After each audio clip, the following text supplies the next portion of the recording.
Hey everyone, Kyle once again, and welcome back to a movie review. I know it's been a while since I did a movie review, but like I said, you need to be in the right mood for it. So, for me to be in the right mood, But yeah, I'm back doing another movie review, and I have another one coming up after this. So hope you're all looking forward to that. But get into this one here. Which is the DVD I just picked up, so if I do another DVD update, this will be the one I'll be showing, though, because this is one I just picked up, though. But this film I grew up watching. But nowadays, I know that this film was successful, and it got a TV series and another spin-off TV series. But as the years went by, which I'll get to, though, but the film I'm talking about is from 2001, and that is of the Nickelodeon movie of Jimmy Neutron, Boy Genius. Now, me and my brother did enjoy this film growing up, ever since we saw it back in 2001. And the film was a success, at critical and box office wise. Did make it over 100 million worldwide on its budget of 30 million, I think. Has a 6.0 on IMDb, has a 74% of Rotten Tomatoes. And it did get nominee. It was nominated for an Academy Award for Best Animated Feature, but it lost to Shrek. So, and it was the first Nickelodeon movie to receive an Academy Award to be nominated. So, yeah, but it was nominated for an Oscar for Best Animated Movie, but it lost to Shrek. But the film itself, like I said, me and my brother both enjoyed this film growing up. And like I said, due to the film's success, later on they would make a TV series just of the same thing, Jimmy Neutron, Boy Genius. And then there was a spin-off show called Planet Sheen, which was of this character here named Sheen, where he's on a planet. He gets go to another planet where he meets a character that's very identical, an alien, which is identical to his friend Carl. Same look, the face look and glasses. As the years went on, I kind of lost interest in the TV series. I know it's a TV series. I think it's kind of out of date, but although Planet Sheen, I definitely did not care for. I definitely did not care for the show of Planet Sheen, because I didn't care for, first of all, for his character being on his own TV show. So that Planet Sheen I never cared for. But I do remember liking the series back then, though. But I just kind of fallen out of interest with the series. I know they did a crossover with Timmy from Fairly Odd Parents. Definitely that one still sticks in my head. Yeah, so apparently Jimmy Neutron takes place in the same universe with the Fairly Odd Parents. Because Jimmy Neutron, he got switched with Timmy's place, so Jimmy Neutron got put into the Fairly Odd Parents, and Timmy got put into the Jimmy Neutron series. That I definitely do remember. So yeah, there was a crossover with that series, which Fairly Odd Parents, that I would take the Jimmy Neutron series over Fairly Odd Parents, because at first I'm like, okay, Fairly Odd Parents, but overall, meh. But that's for another time for Fairly Odd Parents, though. But Planet Sheen I never cared for, but the series I liked back then. But as the years went by, I just kind of fallen out of interest of the show. But the film itself, I still enjoyed. I still enjoyed the movie. But so Jimmy Neutron, like I said, he's a boy genius, a young genius, always inventing a whole bunch of stuff. He invented with his robot dog Goddard. Like at the start of the movie, you have a funny moment where he's a dog, but he actually shits nuts and bolts, basically. Basically, that's his dog poop. And then Jimmy's father's like, "Oh, Goddard, not on the porch." I mean, it's not actual dog shit. He actually shits out nuts and bolts. But yeah, he's a boy genius. He knows invents a whole bunch of things, and for instance, like he wants to go to this amusement park, right, with his friends, right? But so he tries to bribe his mother, like giving her flowers, and he even makes actual pearls, authentic pearls, to and it's like with this kid, he can go into business, make all these real pearls, and just make your own business out of it, make a huge amount of money by selling these stuff. If he has all this inventions to make real things, but it's like in the series, whenever he makes an invention or something like that, everything goes wrong. That's what most times what happens in the series. He makes an invention, the things go wrong. But he tries to bribe his mom with his stuff, but she says no. And before that, he sends this little transmission thing to send off to space because he wants to communicate if there's other life forms out there in space. So before all that, he sends a transmission out there. But yeah, so he said his mom says no. So and later he sneaks out though, which Goddard is there to cover for him, and with his friends Carl and Sheen. And his friend Sheen is obsessed with his favorite superhero named Ultralord.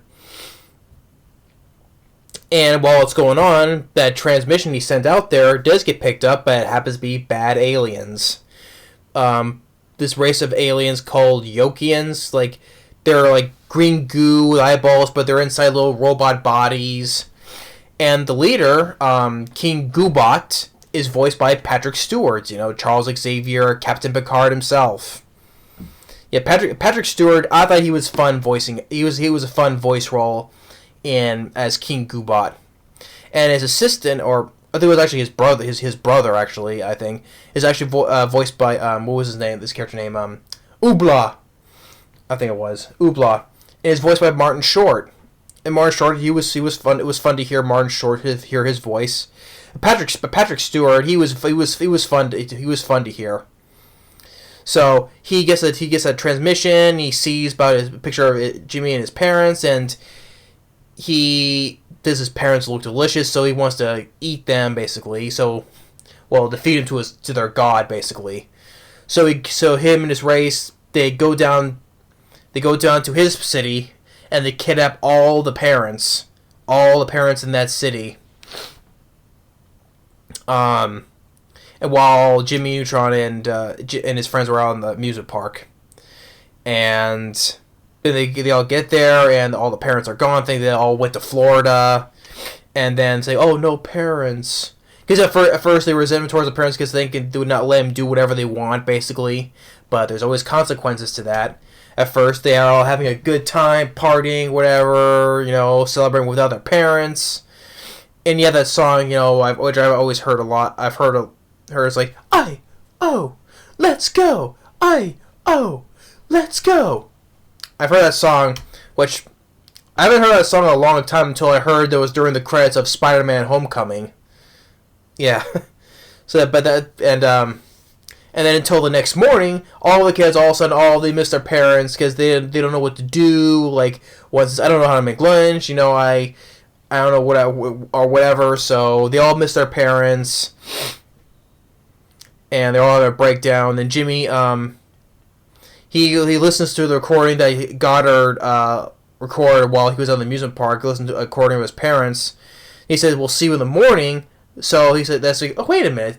How could they say that if they weren't going to be here?" So they all say all the notes were fake. So he puts two and together. They were visited by aliens. They were kidnapped by aliens.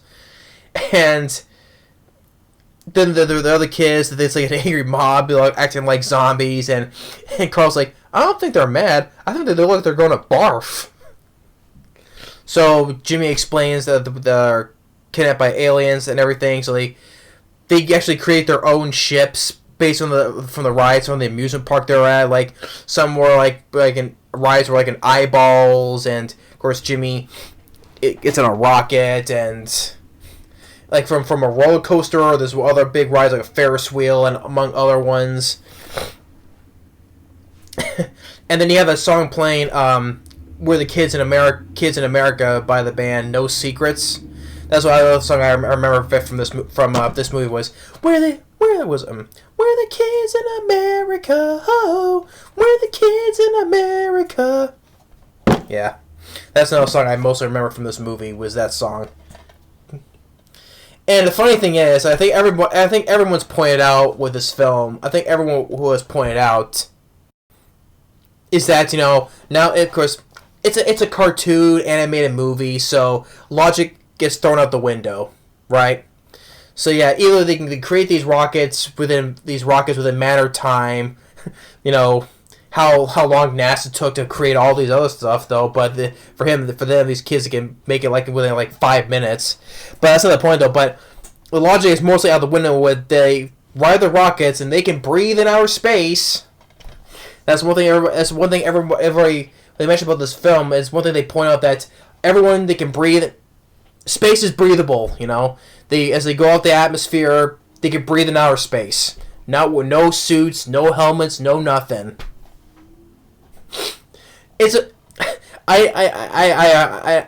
fun nitpick to point out because if everyone has ever seen this movie, they would obviously point out that one thing that you can breathe in outer space now, wearing no helmets or suits at all. So I had to bring that up because if someone was like, "Oh, what about if I had mentioned that though?" So yeah, they can breathe in outer space, no problem. Space in this movie or in this universe, space is breathable. So yeah, so as they're riding along, and Carl's like, "Hey, this astronaut food is not so bad," and Jimmy's like, "That's toothpaste, Carl." And then they go fly into a meteor shower. They're all trying to get out of the way. Then they take a break, resting on this meteor. And then they find the planet, and then eventually they get caught basically. King Gooba. They find out that the kids find out that Jimmy's the one who's responsible basically because they found the transmission, and they take Goddard away, and the kids are all mad. Oh, don't you know you're not supposed to talk to strangers? And then one of the other friends there was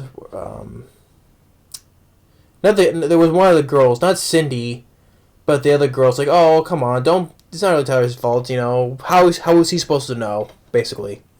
And then he goes to get that girl Cindy, who says she kind of likes Jimmy basically.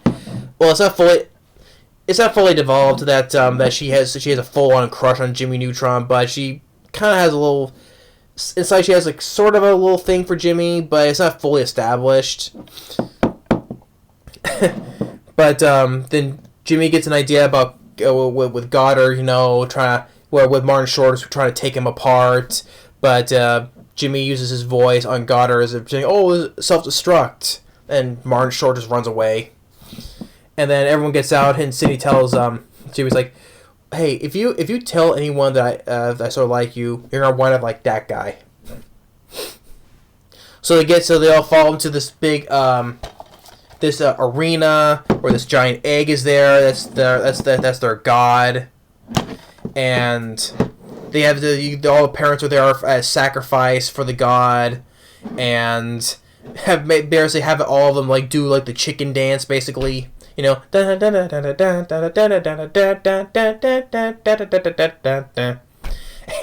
watching it, and it's the one kid named Nick, who's supposedly the cool kid. He's like, they're making our parents dance so lame. And then funny is Carl, he says no, my dad actually does dance like that. And then that one kid Nick, him right there, he's supposed to be the cool kid basically, so he's acting all brave and all that. So he takes a spear, right, and when he gets in front of the egg, when the egg hatches, the eyes look at him, and then all of a sudden the kid Nick screams like a girl, and he goes and runs away like a coward. So that's another typical thing where someone who acts like they're brave, but actually they're a coward basically. So yeah, then the egg hatches. Was a Paulsen, that's the name of the god. It's a three-eyed giant chicken, basically. So then Jimmy Neutron gets one of his brain blasts. If he sees something, he puts some things together, and he gets one of his brain blasts, basically. So he has a plan. Then all the kids, they all charge in, fight the Yokians, the soldiers. While you have the Go-Go's playing, we got the beat. We've got the beat, bang, bang. We got a beat, bang, got a beat. Yeah, they got the beat. So that's another.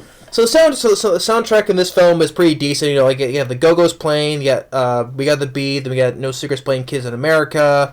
And I forget the name of that band who plays Let's Go. So the soundtrack is very decent, I would say. And then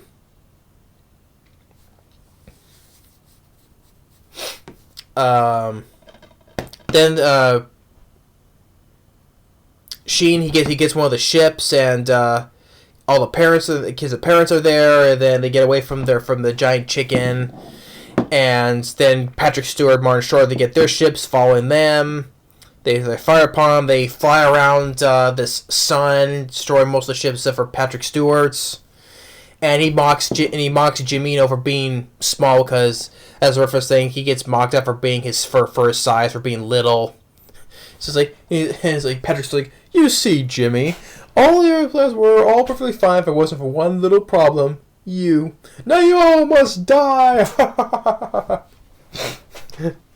And so him and Goddard, they ride, and then he has that one controller which makes him change sizes. He changes into the size of a planet, and then goes blows his ship away, and King Goobot is out of his robot body, and he's just this yolk green goo. Is like, you have not seen The Last of Us, Jimmy Neutron. And which he does. King Goobot does come back in the series.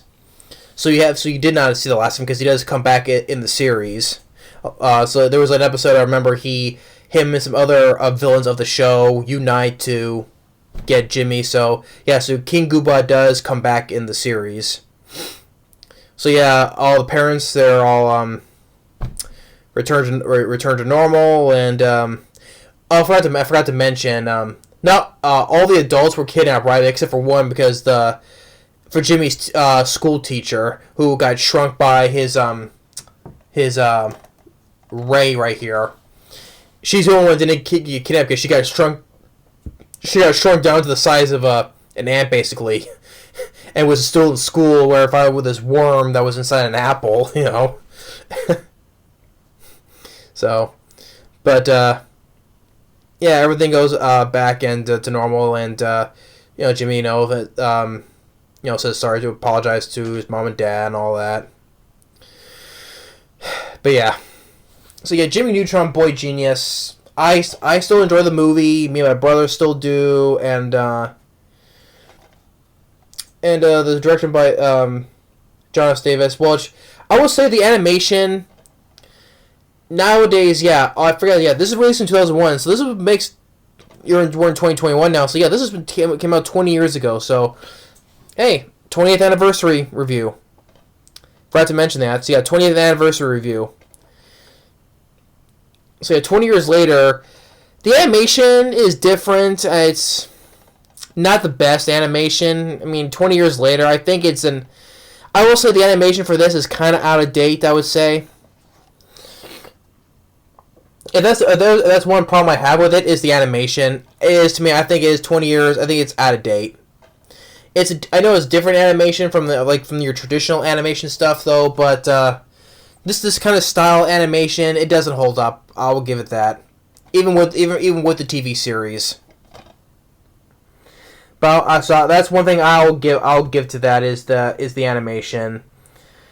But that's not the problem, because I still enjoy the movie regardless, though. I mean, the voice cast, you have what was it? Debi Derryberry as Jimmy Neutron. I thought she did. It's just she voicing a male character. So, Debi Derryberry as Jimmy Neutron. I thought she did good. Carolyn Lawrence voiced Cindy, which actually I think that's the same voice who voiced Sandy in SpongeBob, who voiced Sandy the squirrel in SpongeBob. Yeah. Rob Paulsen, I heard his voice a lot on other cartoons as well. His voice is Carl. Jeffrey Garcia as Sheen. Actually, his character's name is Sheen Estevez. Yeah, Sheen Estevez, a reference to the brothers Charlie Sheen and Emilio Estevez. So that was a nod to them as well. So okay, cool. Not to Charlie Sheen and Emilio Estevez. But Patrick Stewart, I thought he was really fun as the villain. King Goobot, Martin Short as well. So yeah, it's basically the main principle of the cast, basically. But yeah, I enjoyed Jimmy Neutron. Like I said, yeah, that's one thing. One of the best part is Patrick Stewart and Martin Short. Patrick Stewart, he was really fun. Has a fun role in this. Hear him out of his element from playing Captain Picard and Charles Xavier. So it was a fun role for him. Being a little bit goofy and all that stuff. So yeah, it was fun to hear Patrick Stewart. Martin Short, same thing. It was nice to hear him. But yeah, Jimmy Neutron, Boy Genius, I still enjoy. Yeah, so 20 years later, a still enjoyable movie, even though the animation is out of date. But it was a good Nickelodeon movie. But so the voice cast was good. The soundtrack, the song choices I enjoyed. The score by John Denby, which I heard him do scores for a lot of movies, including some of Peter Hyams' movies like Sudden Death. End of Days. He's done his scores for a lot of Peter Hyams movies, but of course on other movies as well though. But yeah, I thought his score was fine. But yeah, Jimmy Neutron, Boy Genius. I still think it's 20 years later. I still think it's a decent Nickelodeon movie. Even though I've fallen out of interest of the TV series, I don't care for the spin-off of Planet Sheen. I don't. But I still think it's still worth the watch. If anyone has seen Jimmy Neutron, Boy Genius, just give it a watch. Like I said, the animation is out of date. 20 years later, it is. But look past that. But you still, as a story for characters and all that, it's still a good Nickelodeon movie. Like I said, me and my brother still like this film. So yeah, and I like the characters. Like I like the character of Goddard. The robot dog. Even though the funny thing is, they can able to breathe in outer space. Yeah, I mean, like I said, this is not a realistic movie. It's kids animated movie, so logic is out the window in this movie. So you can let that slide. Yeah, you can breathe in outer space. Okay, it goes to this movie's logic, I guess, and how they can create rockets in a matter of time, which takes NASA years to make. But like I said, it's a kids movie. It's not taken seriously at all. So, but yeah, that's my review on Jimmy Neutron, Boy Genius. Fun Nickelodeon movie. So yeah, so thanks for watching, and stay tuned for the next movie review. Later.